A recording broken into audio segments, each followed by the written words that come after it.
أشهد أن لا إله إلا الله وحده لا شريك له وأشهد أن محمدا عبده ورسوله لا نبي بعده والصلاة والسلام على نبينا محمد وعلى آله وصحبه ومن تبعهم بإحسان إلى يوم الدين أما بعد. Baik, kita mulai ya karena ini baru satu orang yang kita langsung saya bacakan dulu aja ya.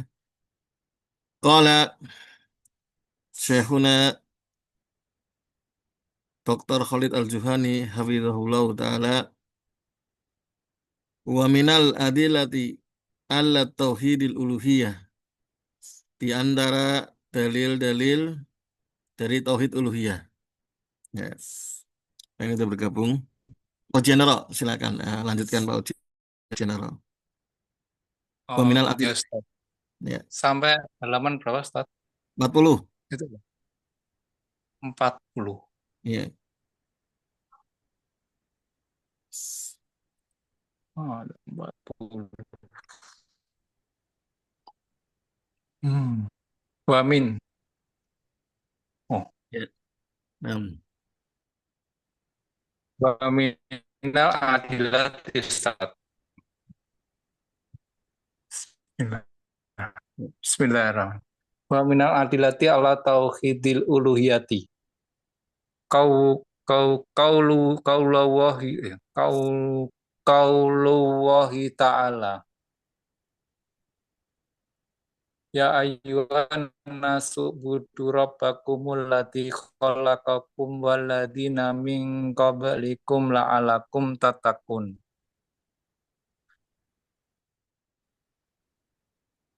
Ya. Terjem. Wa qaulu wahi ta'ala wa Ya. budu wa la tusriku bi syai'a. Ya, Dan terjem. dari dalil-dalil Di antara. Wa min itu ya tabid ya. Wa minal adilati di antara. Ustaz Ya, minnya sebagai tabid sebagian. Di di antara. antara yang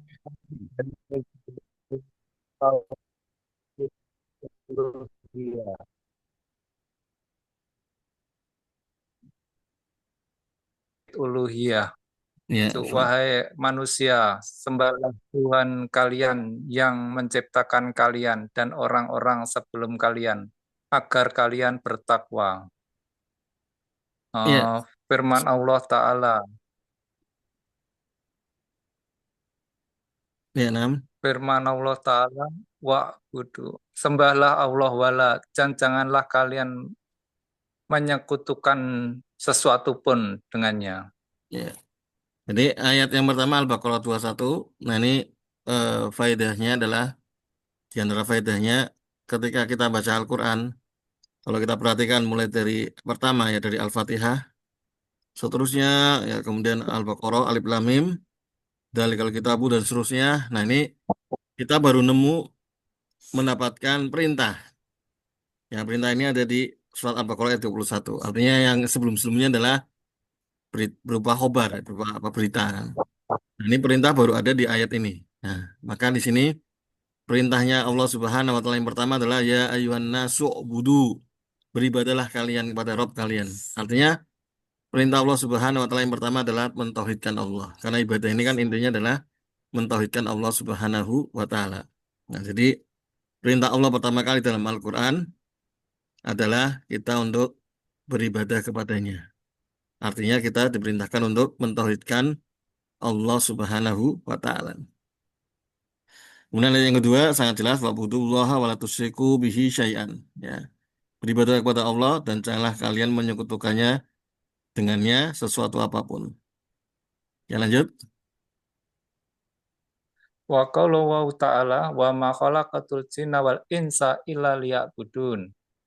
Dan firman Allah Ta'ala, dan tidaklah aku menciptakan jin dan manusia kecuali untuk beribadah.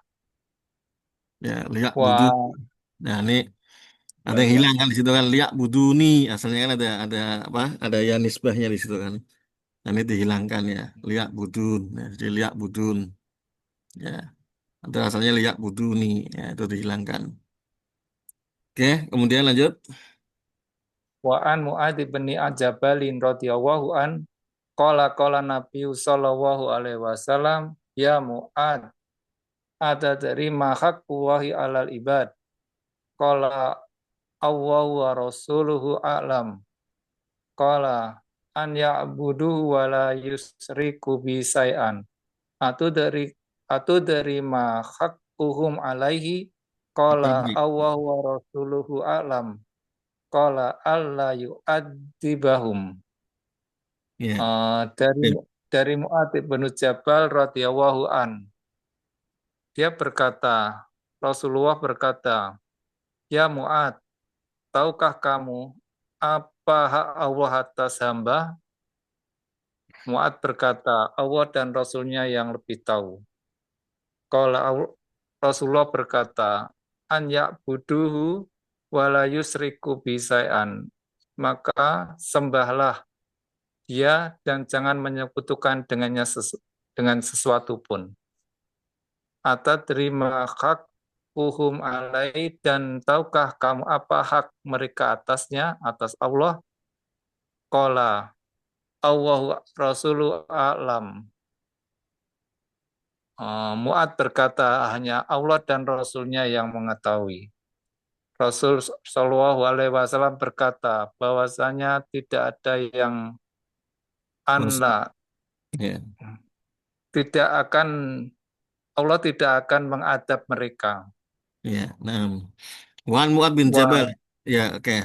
Saya apa, salah sendiri. Wan Mu'ad bin Jabal radhiyallahu anhu, Rasulullah SAW bersabda, Nabi SAW bersabda. Ini kalau dalam ilmu hadis ini istilahnya disapa Pak Ujiantara. Kalau dalam ilmu hadis eh, dari Mu'ad bin Jabal, Nabi SAW bersabda. Berarti ini hadis apa? Jenisnya wah, latri Ustaz. berdasarkan apa istilahnya alkoilnya yang terakhir ya. Berdasarkan ujung sanatnya. Berdasarkan ujung sanatnya ini Oh, hadis apa jenisnya? Pak Ujiantara.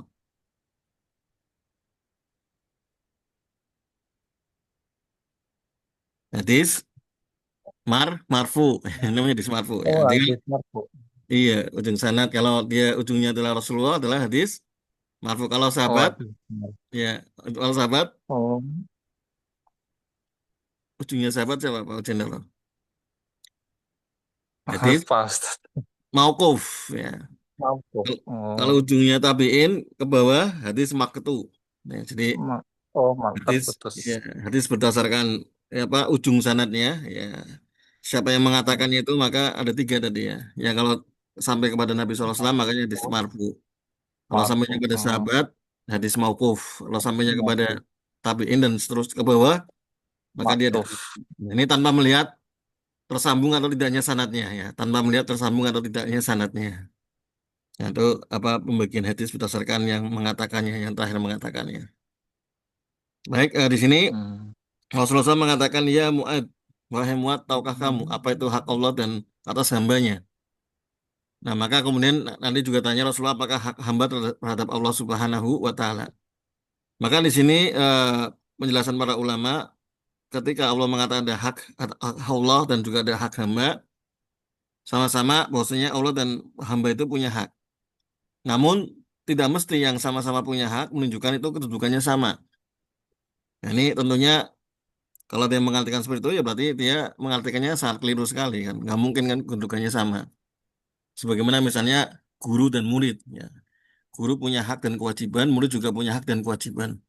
Maka apakah kemudian karena murid punya hak dan kewajiban pada guru, guru punya hak dan kewajiban pada murid menunjukkan bahwasanya kedudukannya murid dan guru sama? Jawabannya tidak. Guru jelas di atasnya kan. Cuma memang sama-sama memiliki hak dan kewajiban. Nah, seperti itu. Sama juga orang tua dengan anak ya.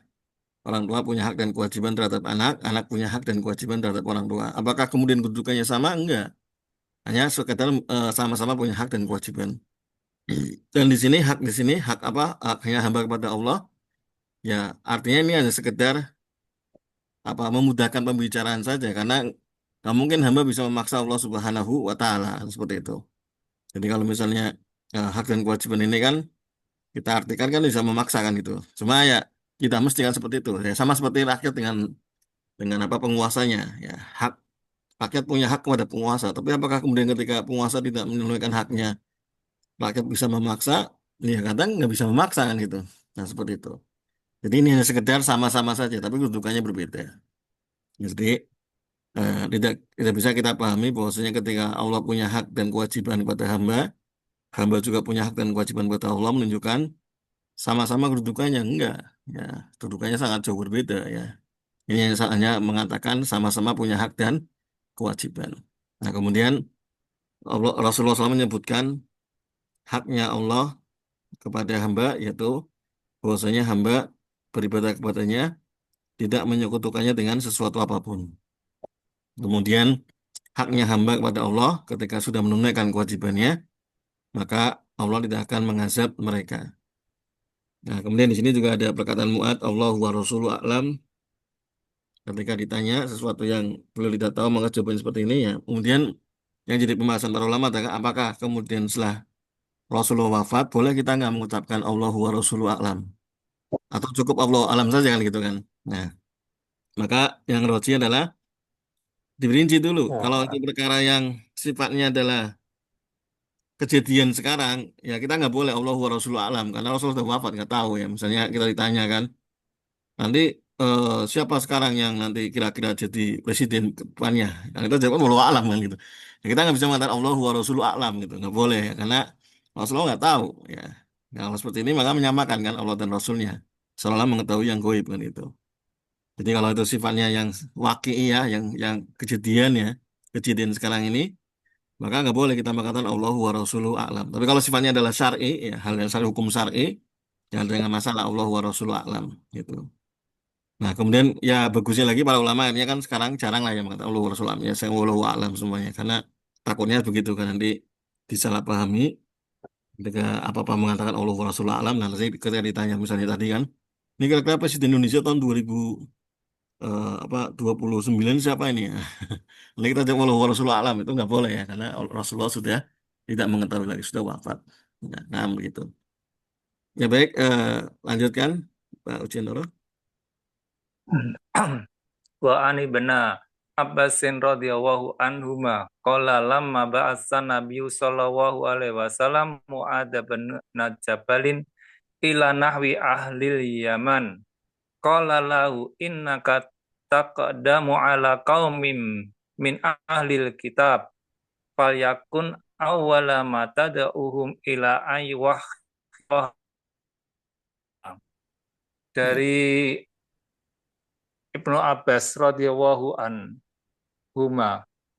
Dia berkata, lama ketika Nabi mengutus Mu'ad ibnu Jabal ke penduduk Yaman, eh, Nabi berkata kepadanya, sesungguhnya engkau akan menghadapi suatu kaum dari ahli kitab, maka jadikanlah awal ajakan kamu mengajak mereka itu kepada mengesahkan Allah Ta'ala.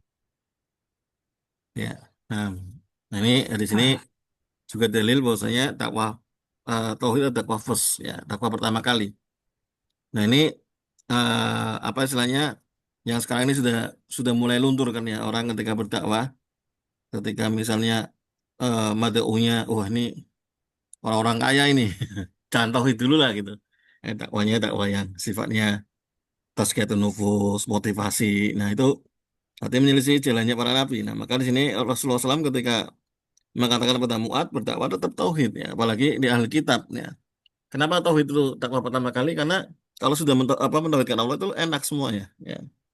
Kalau kita mendakwakan misalnya ada berapa kemarin ini saya lihat kan ya, mungkin orang-orang yang mualaf ya dulu agama Nasrani kemudian masuk Islam. Nah, maka kemudian dakwanya itu dengan logika semuanya, pembuktian ilmiah.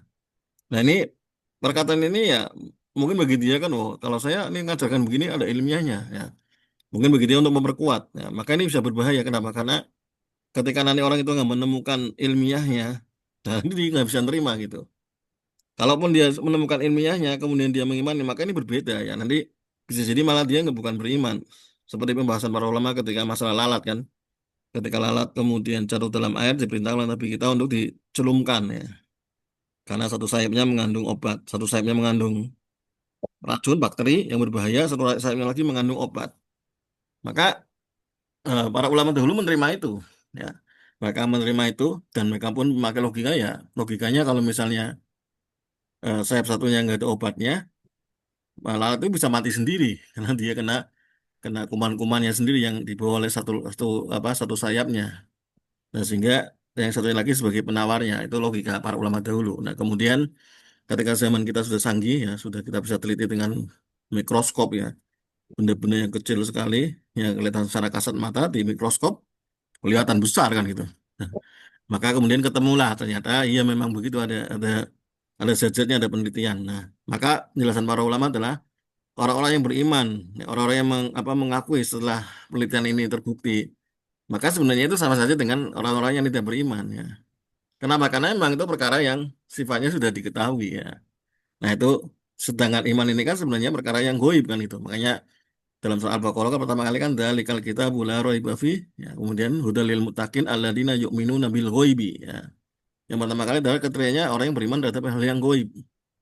Karena kalau hal yang sifatnya sudah disaksikan, yaitu semuanya akan beriman, akan percaya karena disaksikan dengan mata kepala. Nah, maka ini nggak ada bedanya nanti keimanan kita dengan orang-orang kafir. Ya, kalau sudah terbukti kan ya, secara ilmiah, secara objektif ya mau ngomong apa gitu. Kalau mereka mengingkari kan karena kesombongan saja kan itu. Ya, jadi ada dakwah begitu saya lihat bahaya nih berarti.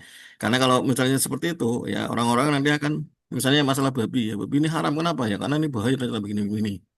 Nah, kemudian kalau misalnya ada penelitian dari mereka kan, oh enggak bahaya kok buktinya ini bahkan dibandingkan misalnya dengan sapi ya. Karena ada cacing pita di babi, sapi juga ada. Nah, kalau kita yang bukan ahlinya kan di sana, ya kita bisa kena syubhat ya.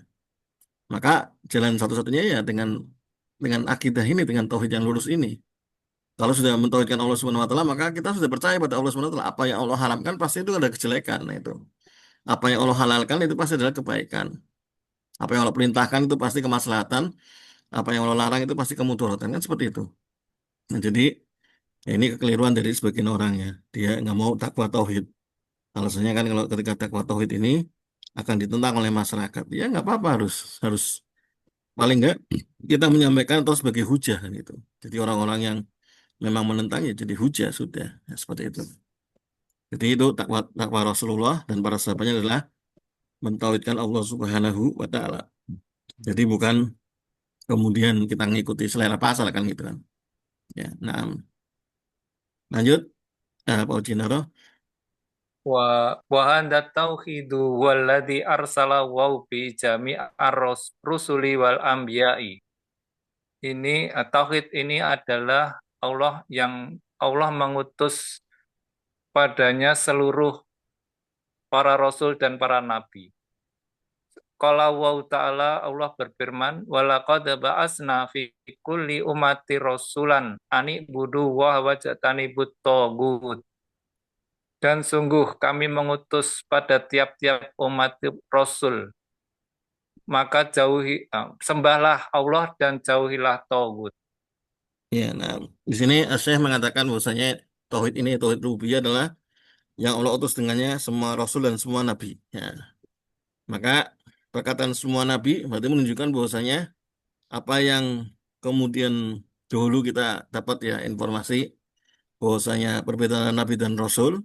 Kalau nabi itu orang yang menerima wahyu dan dia tidak diperintahkan untuk berdakwah kepada orang lain. Ini keliru berarti ya. Kenapa? Karena diperintahkan juga untuk berdakwah ya. Jadi nabi itu tetap berdakwah. Bahkan dalam hadis eh, 70.000 orang yang masuk surga tanpa hisab kan Rasulullah mengatakan kan bahwasanya aku melihat Nabi ya. Wa itu Nabi wa ma'ahum rajulani ya. Ada yang bersamanya dua orang. Nabi punya pengikut dua orang. Wa ma'hu rajulun ada yang satu orang.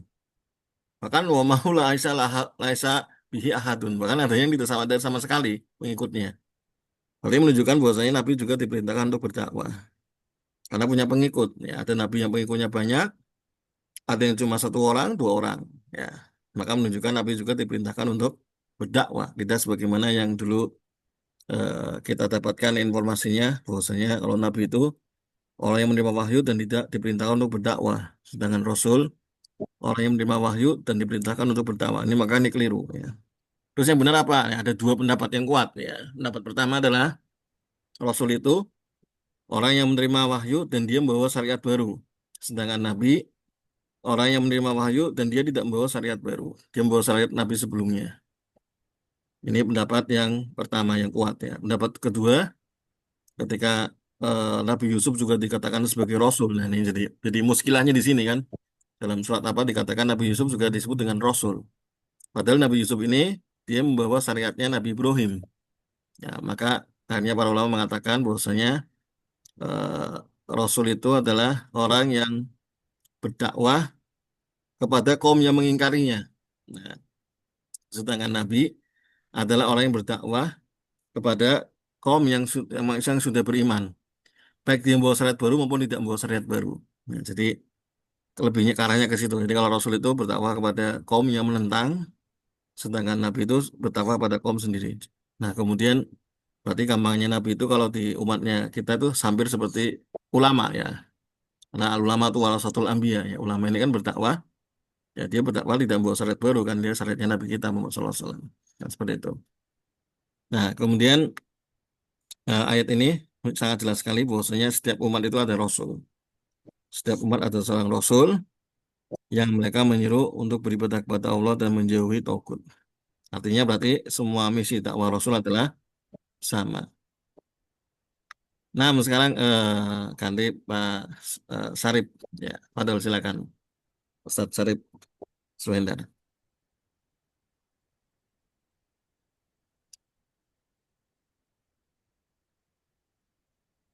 Ya, Ustadz Sarip, Mas Sarip, ya Padahal silakan.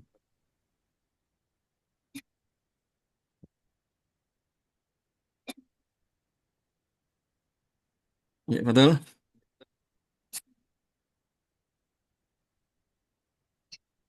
Suaranya belum ada nih Pak Sarip.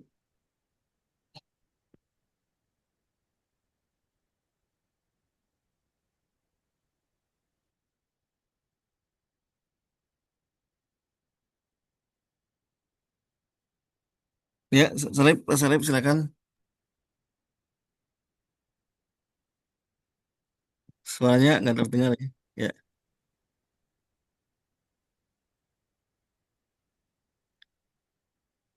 Halo Ustaz. ya, oh ya, ya, ini dan dengar. Ya, Padahal silakan. Ya, Pak. Wat-taghut kullu ma tajawaza bihi al-'abdu haddahu min ma'budin aw matbu'in aw muta'in. Fataghutu kullu qaumin man yatahakamuna ilaihi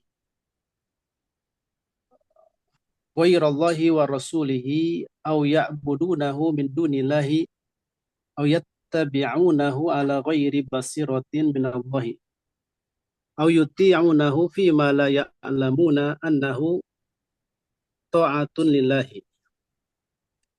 Dan togut adalah segala perkara yang seorang hamba itu melewati batasannya, baik dari sesuatu yang disembah ataupun diikuti ataupun yang ditaati. Dan togut adalah setiap kaum yang orang-orang bertahakum kepadanya, kepada selain Allah dan kepada selain Rasulnya, atau mereka menyembah kepada selain Allah, atau mereka mengikuti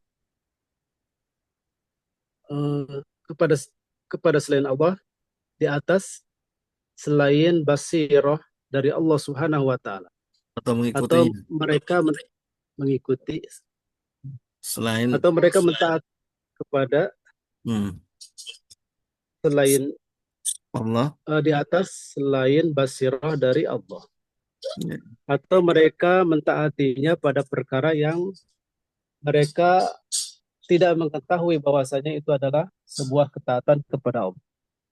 ya. Jadi ini pengertian togut yang lengkap ya. Ini disebutkan oleh Ibnu Qayyim al-Jauziyah, yaitu togut kalau dari segi bahasa kan togo, artinya melampaui ya. Jadi melampaui batas seorang hamba ya dia apa hal sesuatu yang membuat seorang hamba itu melampaui batas, ya. Atau benda, ya, kalau bahasa manusia benda, suatu benda yang dia itu melampaui, membuat seorang hamba itu melampaui batas, ya, baik yang disembah, diikuti atau ditaati, ya. Maka ini adalah togut baginya. Ya, ketika misalnya duit, ketika dia karena duit itu membuatnya menjadi melampaui batas, ya, berarti duit itu sebagai togut bagi hamba tersebut. Dan seterusnya, walaupun kebanyakan nanti eh, tokohnya atau puncaknya togut, ya, penggedenya togut itu ya sesuatu yang disembah selain Allah, kemudian yang berhukum dengan selain hukum Allah, ya, sama para dukun, ya, atau iblis, ya, itu apa istilahnya, bos-bosnya togut, ya, seperti itu. Ya, enam, lanjut. وقال الله تعالى وما أرسلنا من قبلك من رسول إلا نوحي إليه أنه لا إله إلا أنا فاعبد. Dan Allah Ta'ala berfirman yang artinya dan tidaklah kami mengutus dari seorang Rasul sebelummu kecuali kami wahyukan kepadanya bahwasanya tidak ada ilah yang berhak disembah melainkan aku, maka hendaklah kalian menyembah diriku. Ya, ya, lanjut. Wa wa an Abi Hurairah radhiyallahu anhu an Rasulillahi sallallahu alaihi wasallam annahu qala al-anbiya'u ikhwatun li allatin ummahatuhum syatta wa dinuhum wahidun. Dan dari Abu Hurairah radhiyallahu anhu dari Rasulullah sallallahu alaihi wasallam bahwasanya beliau bersabda, para nabi itu saudara li'alatin, saudara seibu. Ibu mereka bermacam-macam dan Ya, agama mereka adalah satu. ya, ini sudah kita sampaikan, ya, bahwasanya maksudnya bapak adalah berarti tauhid, ya.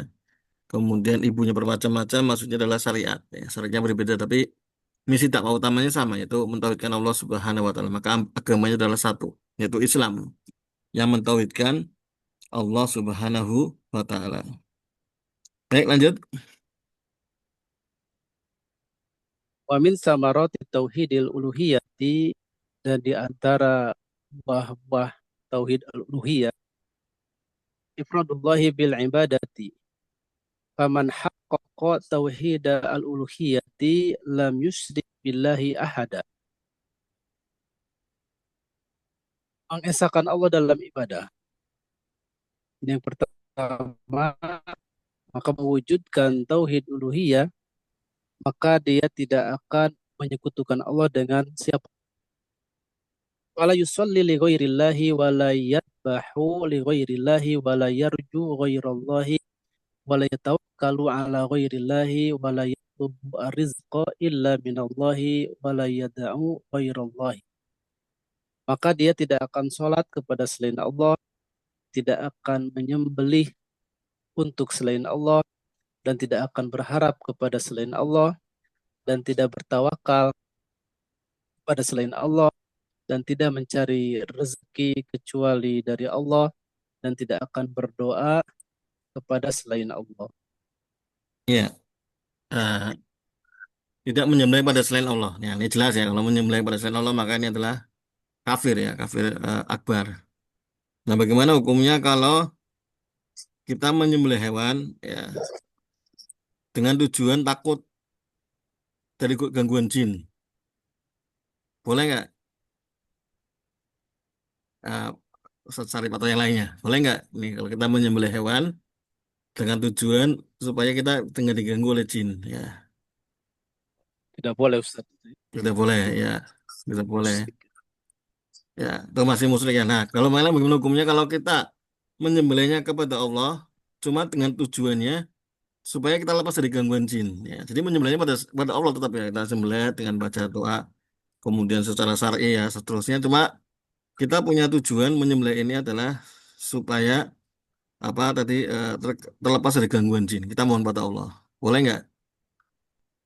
Ini amalan bid'ah Ustaz, ya. Tidak dilakukan oleh salaf kita. Ya, itu apa ada disebutkan, ya, sebagian ulama Syafi'i, ya, Ibnu Hajar Al-Haytami, ya. Beliau membolehkan, ya, ya. Makanya Ini kemudian banyak orang yang seperti itu kan, ada acara-acara sedekah laut dan sedekah bumi ya. Cuma kalau sedekah bumi sedekah laut itu kan jelas itu kan langsung kepada itu ya.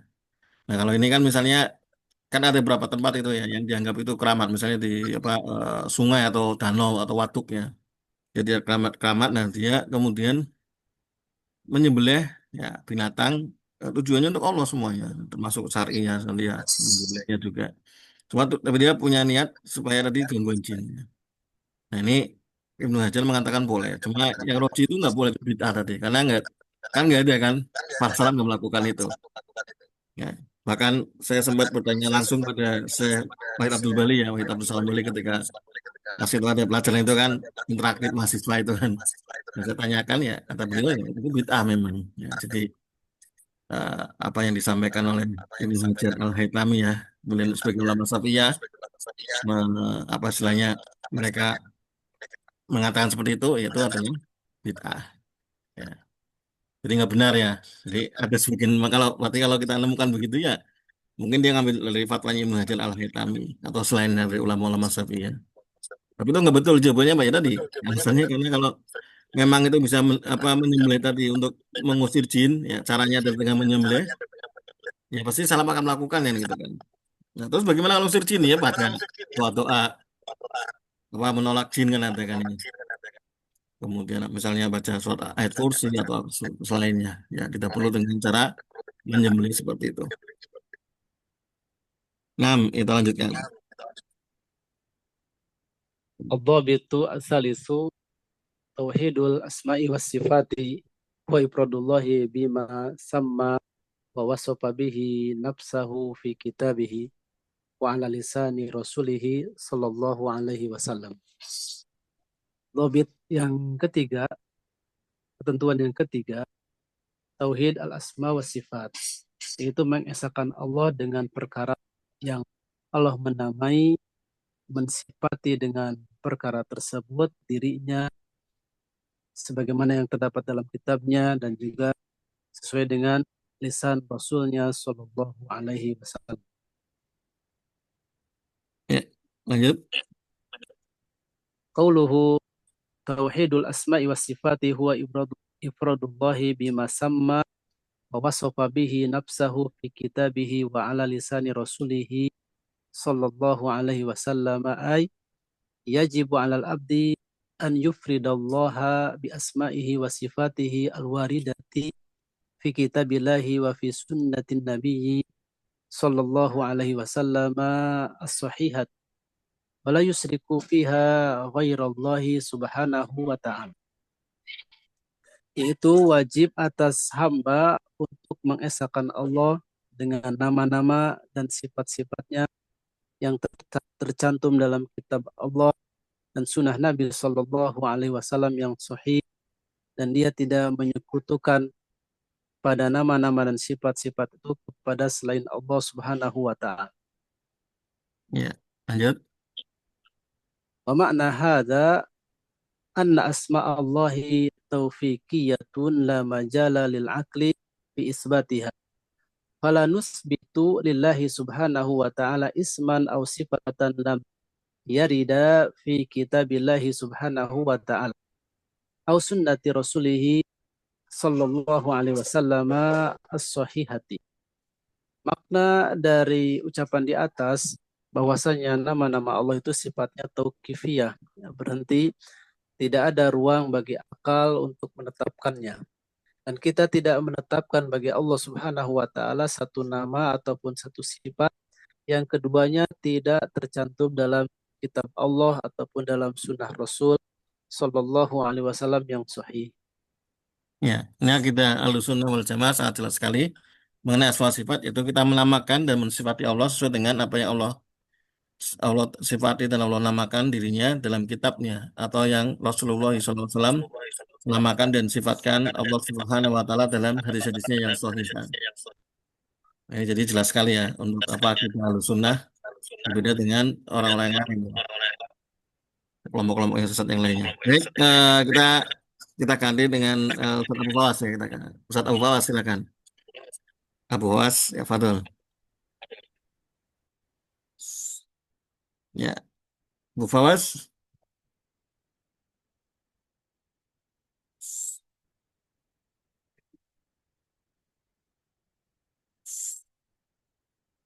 Bu Fawaz? Ya. Assalamualaikum. Waalaikumsalam warahmatullahi wabarakatuh. Ya, Fadol. Antum, kalian baca. Bismillahirrahmanirrahim. Alhamdulillah. Wassalatu wassalamu ala Rasulillah Muhammad wa ala alihi. Qala al-mu'allif. Faidah saja. Ya, faidah. Faidah tuh. Faidatun asma'ullahi ta'ala laisat munhasiratan fi adadin muayyanin. Faidahnya bahwasanya nama-nama Allah Ta'ala tidaklah terbatas pada jumlah yang tertentu. Fan Abdullah bin Mas'udin radhiyallahu an, dari Abdullah bin Mas'ud, semoga Allah meridai terhadap beliau, beliau berkata, qala Rasulullah sallallahu alaihi wasallam, telah bersabda Rasulullah sallallahu alaihi wasallam, ma asaba ahadan qattun hammun wala hazanun, tidaklah seorang ditimpakan sedikit pun dari kesedihan ataupun kegalauan. Faqala, kemudian dia berkata, Allahumma inni abduka, ya Allah, sungguh aku ini hambamu. Ibnu abdika, anak dari hamba laki-lakimu. Ibnu amatika, anak dari hamba perempuanmu. Nasiyati biadik, nasibku di tanganmu. Madin fiya hukmuka, telah tetap apa yang telah engkau Nasihat dia, tetapkan. nasihat. Apa nasihat dia, Pak? Nasihat Ubun-ubun ya. rukun. Ubun-ubunku di tangan dengan madin fiya hukmuk, telah tetap apa yang telah engkau tetapkan pada hukummu. Adlun fi qada'uka, telah adil pada ketetapanmu. As'aluka bikulis min huwalak, aku mohon kepadamu dengan semua nama yang dia adalah milikmu, samai tabihi nafsak, yang telah engkau namakan dengannya pada dirimu. Wa alam tahu ahadan min khalqik, atau yang telah engkau ajarkan kepada seorang dari makhlukmu. Wa anzatahu fi kitabik, atau yang telah engkau turunkan pada kitabmu. Awista'arsa bihi ilmil ghaiba indak, atau telah engkau isyaratkan dengannya pada ilmu yang gaib di sisimu. Anta ja'alal Qur'ana rabi'a qalbi, agar engkau menjadikan Quran pelipur hatiku. Wa nuru sadri, dan cahaya dadaku. Wajila hazni, dan pelipur kesedihanku. Wa dhahaba hammi, dan penghilang kegalauanku. Illa adhaballahu hammahu wa huznahu. Kecuali Allah Subhanahu wa taala akan menghilangkan kesedihannya dan kegalauannya.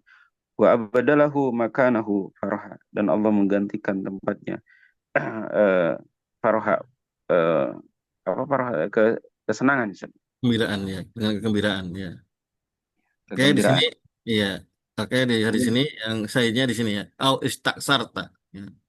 Au istaksarta fi ilmil ghaibi indaka, atau yang telah engkau simpan ya. Maksudnya simpan di ilmu ghaibmu di sisimu.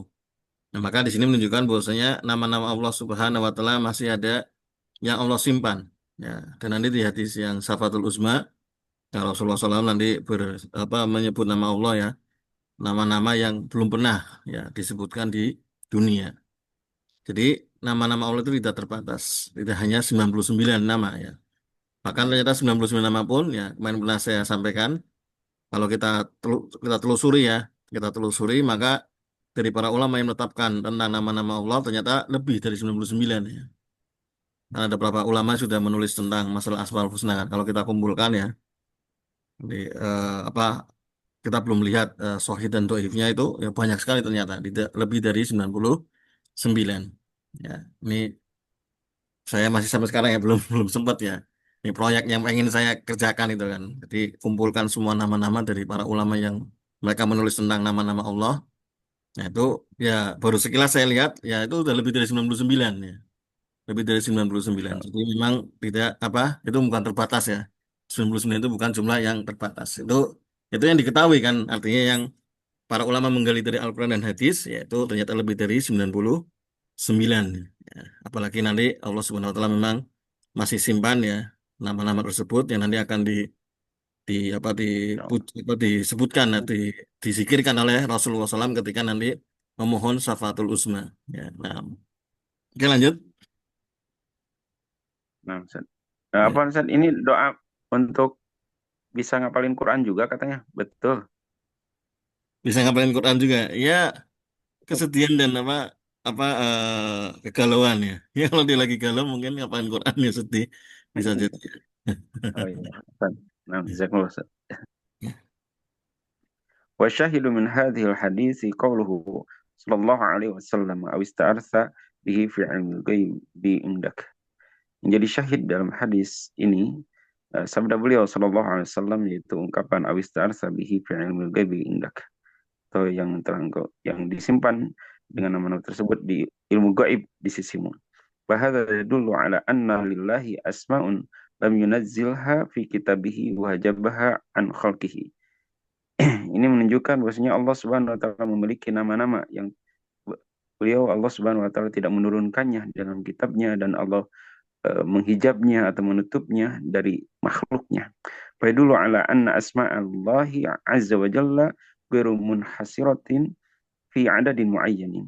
Dan juga menunjukkan bahwa asma Allah azza wa jalla itu tidaklah terbatas pada jumlah tertentu. Ya, Wa amma hadithu, nah, betul Ustaz. ya lanjut. Betul, ya lanjut. Wa amma hadithu Abi Hurairah radhiyallahu an, adapun hadis dari Abu Hurairah radhiyallahu an, anna Rasulullah sallallahu alaihi wasallam qala, bahwasanya Rasul sallallahu alaihi wasallam bersabda, inna lillahi tis'atan wa tis'ina isman mi'atan illa wahidan man ahsaha dakhala jannah. Sesungguhnya Allah Subhanahu wa taala memiliki 99 nama. 100 kurang 1, 99. Man ahsaha dakhala jannah. Siapa orang yang menjaganya, maka dia akan masuk surga atau masuk surga. Falaisa ma'nahu anna lillahi tis'atan wa tis'ina isman faqat. Maknanya bukanlah bahwasanya Allah Subhanahu wa taala memiliki 99 nama saja. Wa inna ma'nal hadithi anna man ahsaha dakhala jannah.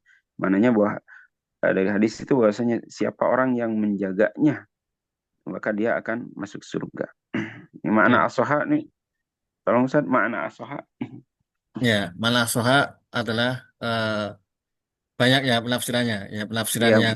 yang paling dasar adalah menghafalnya ya. Pada siapa menghafalnya, makanya kemudian dihafalkan kan. Ya Oh Allah, iya. ya Latif, ya Ghafar, namanya dihafalkan ya.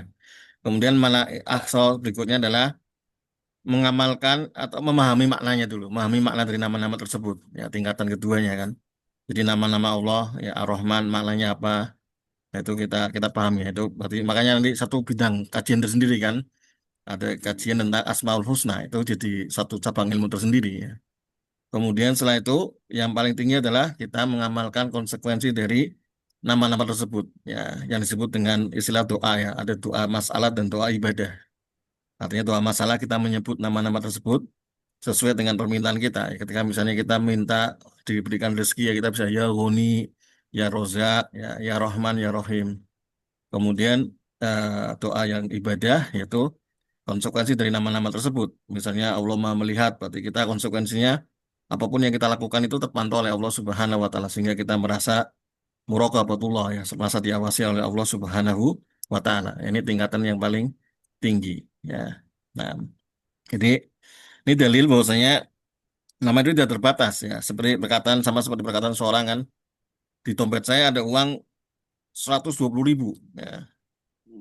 Berarti tidak menunjukkan bahwasanya uangnya cuma 120.000 kan itu. Artinya dia mungkin punya uang ya di tempat lain. Di ATM-nya masih Oh iya. banyak dan seterusnya. Itu seperti itu ya. Iya. Jadi di sini tidak bisa dipahami ini adalah pembatasan saja 99 nama tadi. Tadi kita sudah sampaikan juga bahwasanya ternyata para ulama pun ketika mereka menulis tentang 99 tadi ternyata kalau kita bandingkan ya satu dengan yang lainnya lebih dari itu. Ya artinya itu kan apa istihad para ulama 99 karena dia hafalnya 99 saja. Berarti kan coba cari 99 supaya dijadikan untuk hafalan supaya dijadikan sebagai zikir kan gitu. Nah, ulama lain nulis juga ya ternyata ulama A ya yang ditemukan oleh ulama A berbeda dengan ulama yang ditemukan oleh ulama B ya. Dan kalau kita betulkan semuanya berarti lebih kan gitu. Ya, jadi makanya tadi kita sampaikan ada lebih ternyata yang tidak hanya 99. Nah, kemudian ada yang menarik ya pernah saya dengar dulu ya ada orang yang kemudian mereka berdalil ketika mereka mengatakan orang Nasrani itu Tuhannya 3. Lalu ada orang yang ngawur mengatakan, oh orang Nasrani 3, apa orang Islam aja 99 Tuhannya. Ya kok bisa ya namanya 99 gitu. Nah makanya ini keliruan sekali. Ya ini adalah subhatnya Jahmiyah kan. Nah, Jahmiyah mereka menolak nama Allah Subhanahu wa taala. Mereka mengatakan Allah nggak punya nama, ya. Kenapa alasannya? Karena dalam pikiran mereka ketika kita menetapkan 99 nama, maka sama saja kita menetapkan ada 99 Tuhan. Nah, sehingga akhirnya mereka hilangkan itu. Oh, berarti ini nggak benar, karena kalau nama itu kan masing-masing berarti personal yang berbeda gitu. Ya, maka kemudian mereka tolak kan nama-nama Allah Subhanahu wa taala. Alasannya itu tadi. Nggak boleh dijadikan subhat, katanya orang Islam Tuhannya banyak 99. Memang ini keliru kan. Dan kita katakan ya nama itu nggak menunjukkan bahwasanya personalnya berbeda. Kan banyak sekali orang namanya itu lebih dari satu kan ya. Nama aliasnya apalagi kalau dia punya nama-nama alias kan. Kan banyak sekali orang kan punyanya. Nama aslinya misalnya Bambang ya. Nama aliasnya ada Ahmad, ada Husain, ada Hasan, dan seterusnya. Dan itu ternyata satu orang saja. Ya, maka apa yang disampaikan oleh orang-orang Jahmiyah ya nggak tepat ya. Dan mereka memang menolak nama Allah Subhanahu wa taala. Kemudian datanglah Mu'tazilah mengkoreksi ya.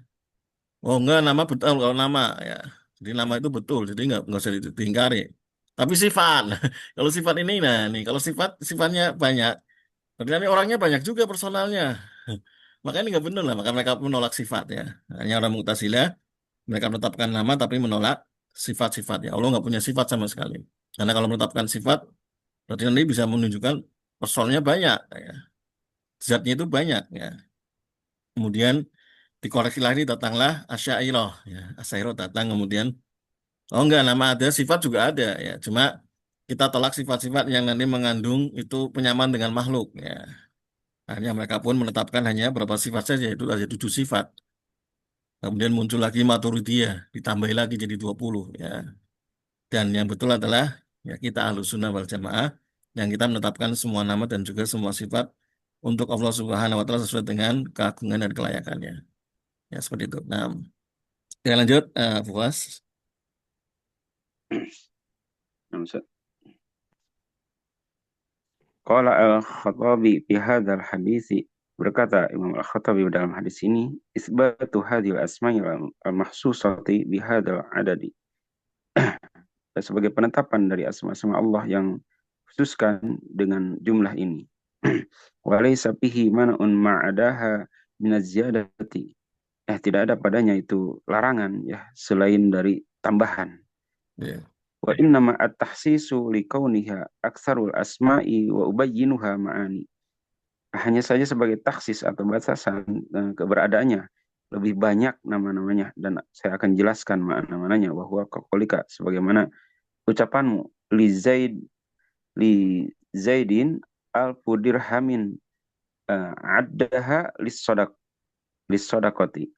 Zaid mempunyai 1000 dirham yang ia sediakan untuk sodakoh.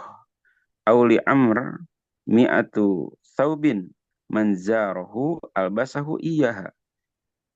Amr mempunyai 100 baju. Siapa yang mengunjunginya maka ia akan memakaikan kepadanya. Wa Jadi, nukila an-Nawawi. Nah, Ustaz, ya tadi penjelasan tadi ya uang saya tambah 100.000 ya misalnya kan kita menunjukkan bahwasanya uangnya cuma 100.000 kan di tempat lainnya juga ada gitu kan nanti ya. Sama seperti ini kan penjelasannya ya lanjut. Wa nukila an-Nawawi ittafaqa ulama'i ala anna asma Allah ta'ala laysat munhasiratan fi adadin muayyanin. Dan dinukil dari Imam Nawawi tentang kesepakatan para ulama bahwasanya nama-nama Allah Subhanahu wa taala tidaklah dibatasi pada jumlah tertentu. Faqala, beliau berkata, laisa fil hadisi hasrun asma'illahi ta'ala. Dalam hadis ini bukanlah batasan nama-nama Allah Ta'ala. Walaysa ma'nahu annahu laysa lahu ismun ghairu hadhihi tis'ati wa tis'ina. Dan maknanya bahwasanya bukanlah Allah memiliki nama selain dari 99 ini. Ya. Wa inna maksudul hadisi anna hadzal asma'a man ahsaha. Hanya saja maksud dari hadis ini adalah bahwa nama Allah Subhanahu wa taala bahwasanya ini adalah nama yang man ahsoha, ya siapa yang menjaganya atau menghafalkannya dakhala jannah, itu dia akan masuk surga. Fal muradu ikhbari an dukhul jannati bi ihsaiha la lalil ikhbari bi hasril asma'i. Yang dimaksud adalah pengabaran dari masuknya surga itu yaitu dengan ihsoknya, yaitu menjaganya, bukan dengan kabar pembatasan namanya. Ya, jadi tadi 99 tadi untuk sebagai zikir ya, tadi zikir untuk dihafal, diamalkan. Oke, lanjut. Faidah. Faidatu min Ustaz? Ya, lanjut ya. Ada yang lain?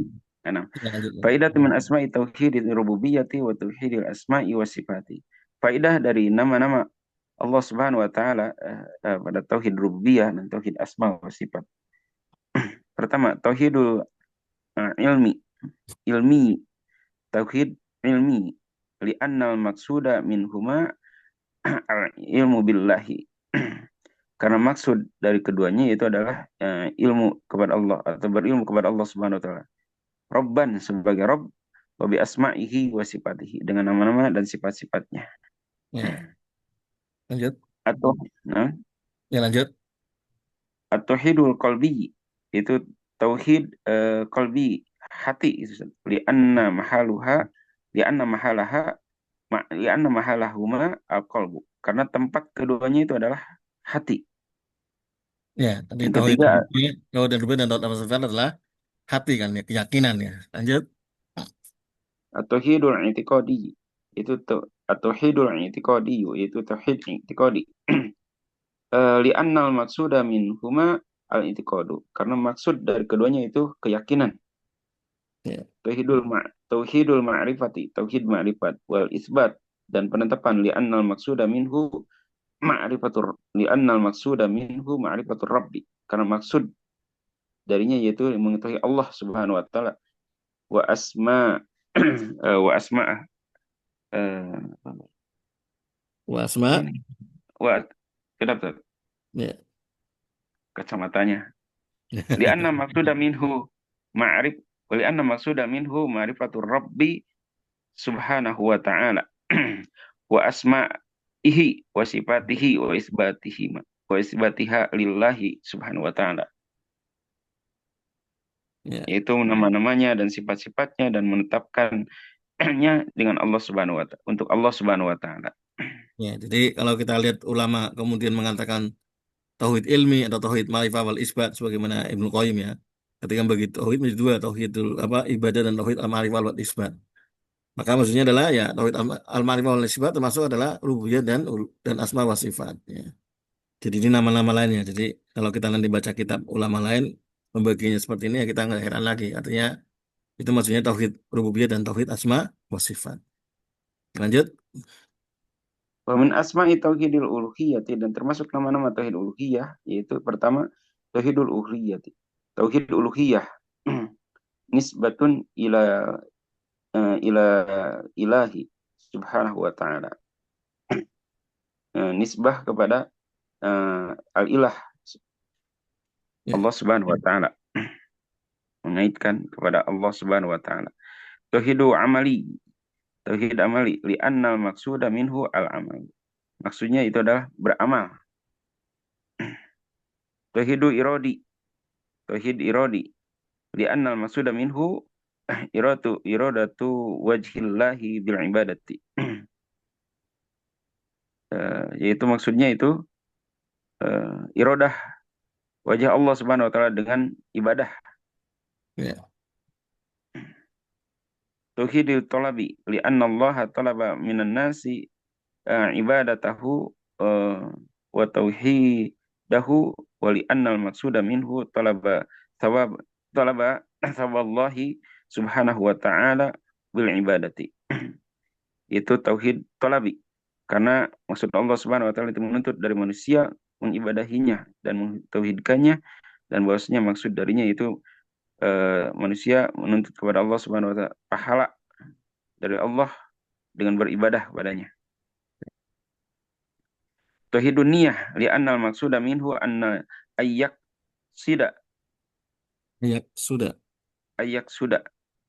Ayak sudah abdu bi ibadatihi wajhallahi subhanahu wa ta'ala wa thawabihi. Tauhid niat yaitu maksudnya itu bahwasanya tujuannya manusia seorang hamba beribadah hanya mengharap wajah Allah Subhanahu wa taala dan pahalanya. Ya, ya. Kelas itu jadi nama-nama dari tauhid ya. Jadi insya Allah kita ya sampai di sini dulu ya. Nanti insya Allah kita lanjutkan pertemuan berikutnya. Ya, Fadil kalau ada yang mau ditanyakan terkait dengan yang kita bahas, atau yang lainnya boleh ya. Fadil silakan. Kalau yang mau tanya, ya monggo. Jadi Ustaz apa ya dengan menghafal itu nggak ada jaminan saja karena ya nggak ada jaminan mutlak jangan menghafal 99 nama. Ya, itu kan sebenarnya ya seperti sama seperti kita membaca la ilaha illallah kan itu kan. Man qala la ilaha illallah dakhalal jannah kan itu. Kalau saya membaca la ilaha illallah maka dia masuk ke dalam surga. Ya, artinya apakah kemudian sekedar membaca dia masuk ke dalam surga? Jawabannya ya tentu tidak kan kalau dia membaca tapi dia tidak memahami maknanya dan tidak mengamalkan konsekuensinya malah membatalkannya ya kan percuma saja ucapannya ya. Jadi ibaratnya ya asumsinya kan itu asumsinya apalagi zaman-zaman ketika Rasulullah berdakwah pada orang-orang kafir Quraisy kan mereka adalah orang-orang yang ucapannya itu ya jadi pegangan gitu kan. Makanya mereka nggak mengucapkan la ilaha illallah karena kalau mereka mengucapkan itu mereka tahu konsekuensinya ya karena tahu maknanya gitu. Ya, jadi ibaratnya ya kalau zaman kita sekarang ini ya orang banyak sekali ngomong kan, tapi dia nggak tahu apa yang dibicarakan gitu kan. Dia ngomong tapi nggak tahu dibicarakan karena dia nggak memahami maknanya. Nah sehingga ya tadi sama seperti tadi kan, man qala la ilaha illallah dakhalal jannah. Jadi apakah orang yang menghafal nanti masuk dijamin masuk surga? Jawabannya tidak, tentu tidak. Kalau dia ternyata memang menghafal dari nama-nama tadi, tapi cuma sekedar menghafal. Ya, nanti nggak beda-beda jauhnya dengan kayak burung beo kan. Yang kisah burung beo kan ada kan. Yang mungkin anda pernah dengar ya kisah burung beo kan.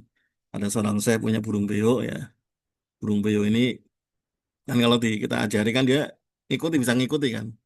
Nah ini dia jadi tauhid tentang apa tentang apa membaca kalimat la ilaha illallah lah gitu.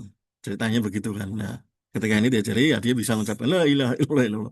Nah ketika itu suatu hari diterkam oleh kucing. Nah ketika diterkam kucing cuma yuk wah gitu. Dia mengucapkan la ilaha illallah. Nah, artinya apa ya karena memang dia burung kan dia nggak punya perasaan nggak punya hati kan gitu. Ya, artinya percuma juga kan ucapannya dia bisa diajarkan, ternyata sia-sia ya ketika dia mau di ujung kematiannya kalau diterkam oleh kucing, malah dia nggak ngomong la ilaha illallah, ngomongnya malah teriak-teriak kan gitu. Nah, itu sama seperti itulah kira kurang lebihnya. Jadi kalau cuma sekedar menghafal, ya seperti itu. Ya sama, ya tapi kan bukan berarti kemudian kita mengecilkannya. Sama juga seperti orang menghafal Quran, apakah kemudian orang menghafal Quran itu jaminan dia selamat dunia dan akhirat? Jawabannya tentu tidak. Ya, cuma karena itu sudah ada keutamaannya ya sama seperti tadi kan man aksoha ada keutamaannya ya kita motivasi tentunya dan kita nggak batasi kan kalau misalnya ada orang-orang yang menghafal al asmaul husna atau menghafal Al-Quran ya kita motivasi ini adalah suatu kebaikan dan itu nggak berhenti di situ bukan itu tujuan akhirnya. Nah ketika kita hafal kemudian kita pelajari maknanya ya, sehingga setelah kita pelajari maknanya kemudian nah, kita amalkan kan gitu dan kalau orang itu hafal kan harusnya dia lebih lebih peduli lagi karena dia menghafalkan apa yang dia apa istilahnya dia ingin kuasai kan gitu. Jadi begitu ya kurang lebihnya. Nah, Satu lagi Ustaz, ya boleh betul. minta Ya, izin ya kalau betul. kitab ini anak ajarkan ke anak-anak terlalu tinggi nggak Ustaz tingkat SMP? SMP enggak juga. Ya tergantung penjelasannya sih kalau apa istilahnya menurut saya sih enggak terlalu juga ya, enggak tinggi juga ya. Cuma memang kan Biar ada saya beberapa istilah-istilah yang teknis lah ibaratnya ya. Yang mungkin nanti itu bisa di skip lah. Kalau oh, mungkin anak iya. SMP kan ya tapi nggak apa-apa juga kan. Misalnya mereka apalkan matanya alimanu bisfati min qori tahrib. Ya paling Nggak itunya masalah juga. saja. Iya, itu nggak masalah Oh, ini. Ibaratnya nih cukup umum. Ustaz. Maksudnya nggak terlalu tinggi Ustaz ya. Enggak lah, enggak terlalu tinggi juga sih, enggak terlalu tinggi. Cuma memang tadi Biar mungkin sekalian yang anak murojaah gitu Ustaz. iya, yang teknis-teknisnya saja mungkin yang mereka ini harus di pelan-pelan lagi kan. Karena kan ini banyak istilah-istilah teknisnya ya, ya tahrif, dan ini taklil ya. Tapi juga kita juga ajarkan juga sama dengan tahrif tahlil juga sudah kita ajarkan juga. Jadi enggak ada masalah sih itu. Ya. Nah, ya. Jazakumullah Ustaz. Ya, padahal yang lainnya kalau ada, silakan. Kalau ada, monggo. Oke, kalau nggak ada mungkin kita mulai dari 10 menit ya, terlambat. Oke, baik. Kita akhiri sampai di sini, insya Allah Ta'ala. Mudah-mudahan kita nanti pekan depan kita akan membahas ini lagi. Ya, sampai kita khatam insya Allah Ta'ala. Ya, kita tutup dengan doa kafatul majelis. Subhanakallahumma bihamdika asyhadu an la ilaha illa anta astaghfiruka wa atubu ilaik. Wassalamualaikum warahmatullahi wabarakatuh. Waalaikumsalam warahmatullahi wabarakatuh. Waalaikumsalam. Jazakumullah khairan katsiran. Ustaz. Barakallahu fikum. Sama-sama. Ya.